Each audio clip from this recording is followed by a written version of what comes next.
Good afternoon, everyone. We appreciate you coming out to join us, especially last minute. We don't have a ton of time today, but we do want to make sure we got the opportunity to talk with all of you, give you an update on the situation at Ardrey Kell. Coming up to give our statement is going to be Tim Ivey, our Chief Operations Officer. Once he's done giving our statement, we'll open up for a brief window of questions, and then we'll be all done. There you go. Tim? Thank you. We are aware of the incident that occurred at Ardrey Kell High School last week. Due to FERPA and privacy laws, we cannot release or comment on any information that has been shared by outside parties. Charlotte-Mecklenburg Schools does not tolerate violence in our schools, and we will deal with infractions accordingly. CMS will continue to utilize the Student Code of Conduct to address matters as needed for all students. Ardrey Kell High School followed all policies and procedures as outlined in the Board Policy Manual and Student Code of Conduct, including involving law enforcement, calling 911 immediately, and providing medical attention. The Charlotte-Mecklenburg Police Department School Resource Officer assigned to Ardrey Kell High School was present at the scene and immediately initiated the appropriate investigative processes.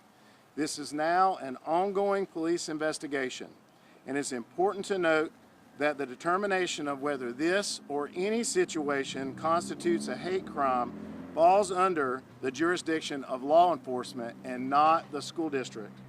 Again, due to privacy laws, we cannot comment further on the incident. The Charlotte-Mecklenburg Police Department is the lead law enforcement agency involved in this incident. If you have further questions, please reach out to them. So Tim, you mentioned calling 911 and all that. The family said 2 hours ago, hour and a half ago, that they tried to instruct the mother to take the child to the hospital without calling 911. So how did the incident to call 911, how long did that take, or who initiated the calling of 911?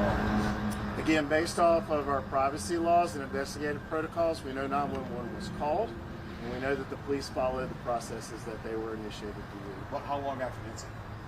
I do not have that information at this time. If you'd like to submit an immediate request, we can see if that's available for release. In general, when it comes to the Student Code of Conduct, we've heard this on more than one occasion where both the parties involved in a fight, shall we say, are suspended for 10 days. We've heard this on more than one circumstance in some of the incidents that have happened over the past couple of weeks. Under normal circumstances in general, is it standard procedure to suspend both parties involved in a fight for 10 days? Each incident is taken individually, and we use the Student Code of Conduct to determine who and if both parties would be suspended. So each incident is an individual incident. Yeah. The family is saying that they were told not to speak to the media by members of the school staff. Is that true? Did anybody on that staff instruct them not to? Again, based on privacy laws and FERPA information, we are not going to release any more information about that. With all due respect, that has nothing to do with privacy laws of the student. That's CMS talking to the staff. That's not privacy laws. So was the staff instructed to tell the parents not to speak, or did the staff at Ardrey Kell act on their own? Because that has nothing to do with privacy. The parents were not instructed based on CMS to do that. Some students have cited that there's an ongoing racial problem going on at this school. Did you comment on anything regarding this? No, we're just going to talk about the situation that happened last week. Even though some say that this is potentially a hate crime. Again, hate crimes are determined by law enforcement, not by the school district. All right, we got time for one more.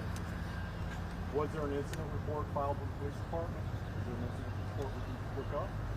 Yes, Charlotte-Mecklenburg Police Department did file the appropriate paperwork and incident. Thank you guys all for coming. We appreciate it. Any other questions that you have, if they're related to the investigation, that's going to be for CMPD. Otherwise, send it to CMS's media mailbox, and we'll see what we can do. Thanks for coming.